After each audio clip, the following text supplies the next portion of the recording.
जय गुरुदेव। प्रणाम सभी को। निरोग जीवन के महत्वपूर्ण सूत्र अध्याय 9 लास्ट टॉपिक में हमने पढ़ा था तंबाकू और भूमि की बर्बादी। तंबाकू के प्रचार के कारण भूमि की कैसी बर्बादी हो रही है और उसका कुपरिणाम खाद्यान्नों के अभाव के रूप में किस प्रकार समस्त जनता को भोगना पड़ रहा है, यह ऐसा विषय है जिस पर लोगों का ध्यान नहीं जाता।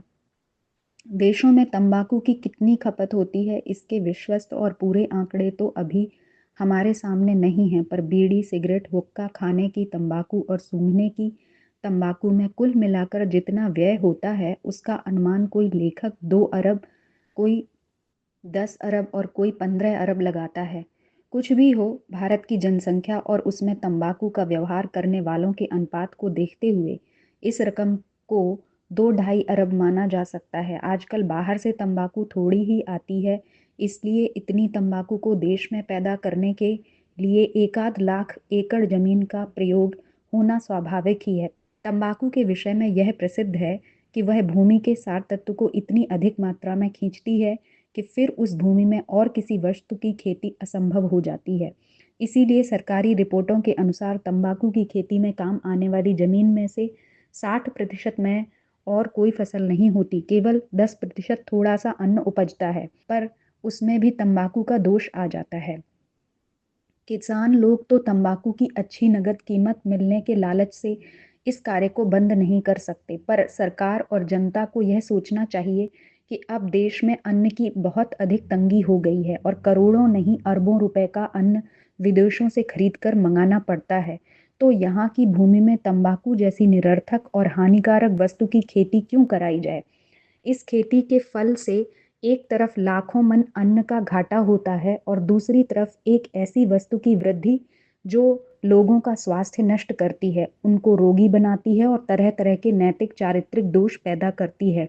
लोग पूछते हैं कि जब अन्न की कमी से करोड़ों मनुष्यों को पूरा भोजन नहीं मिल रहा है, पशुओं के चारे का भी अभाव हो गया है, जिससे लाखों उपयोगी पशु, गाय, भैंस आदि कसाई खानों में भेजे जाते हैं, तो इस पर किसी प्रकार का प्रतिबंध लगाने की व्यवस्था क्यों नहीं की जाती।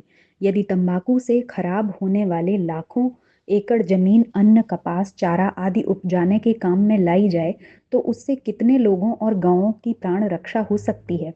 तंबाकू मानव जीवन की रक्षा के लिए कतई आवश्यक नहीं है। उसमें कोई ऐसा गुण या ऐसा तत्व नहीं है जिससे मनुष्य को किसी प्रकार का हित हो। उससे जनता का धन, शरीर और समय नष्ट ही होता है और अप्रत्यक्ष रूप से सैकड़ों प्रकार के दुर्गुणों को पोषण मिल रहा है। ऐसी वस्तु को रोकने का प्रयत्न करना प्रत्येक जनहितकारी शासन का प्रथम कर्तव्य है। रह गई यह बात कि लोगों को इसकी आदत पड़ गई है और बहुत से लोगों को यह आवश्यक जान पड़ती है, कुछ भी महत्व नहीं रखती। तंबाकू का सेवन करने वाले भी जानते हैं कि उससे उनको कोई वास्तविक लाभ नहीं होता, उल्टा तरह तरह के शारीरिक रोग या शिकायतें ही पैदा होती रहती हैं। इसलिए इसको एकदम या धीरे धीरे रोकने का प्रयत्न करना शासन का परम कर्तव्य है। भूमि की समस्या बड़ी महत्वपूर्ण है और समस्त समाज तथा देश भर से उसका संबंध है। आजकल किसान अनाज की खेती की तरफ कम ध्यान देकर ऐसी फसलों की तरफ ज़्यादा ध्यान दे रहे हैं जिनसे नगद रुपया अधिक मिलता है। उदाहरण के लिए आजकल चीनी के कारखानों के लिए गन्ना, वनस्पति घी के लिए मूंगफली, बीड़ी सिगरेटों के लिए तंबाकू की खेती पहले की अपेक्षा 10-20 गुनी अधिक बढ़ गई है। इसके फल से करोड़ों एकड़ उपजाऊ जमीन जो पहले अन्न पैदा करने के काम में आती थी, अब इन कामों में प्रयुक्त होने लगी है और परिणाम यह हुआ है कि हमको प्रतिवर्ष पूर्व अपेक्षा गंभीर अन्न संकट का सामना करना पड़ता है। वह तो अपना मेल मिलाप और सद्व्यवहार की नीति के कारण संसार के अनेक देशों से हमें सहायता प्राप्त हो रही है और गाड़ी किसी प्रकार खींची जाती है, पर यह स्थिति ना तो संतोषजनक है और ना इसे सुरक्षित समझा जा सकता है। यदि किसी भी कारणवश 2-4 महीनों को भी यह बाहरी अनाज की सप्लाई रुक जाए तो देश की क्या दशा हो जाए, उसकी कल्पना करने से भी रोमांच हो जाता है। झूठे शौकों या व्यसनों के लिए अपनी स्थिति को भी अनिश्चित और परावलंबी बना लेना कदापि बुद्धिमानी नहीं माना जा सकता।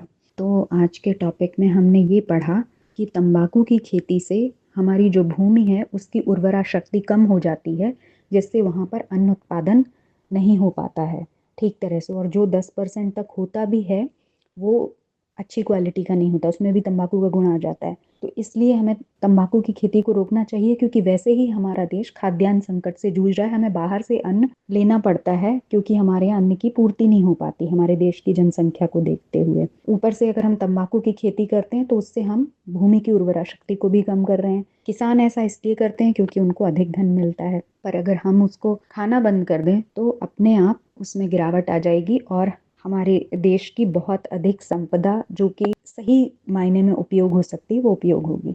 आज के लिए इतना ही। जय गुरुदेव, प्रणाम सभी को।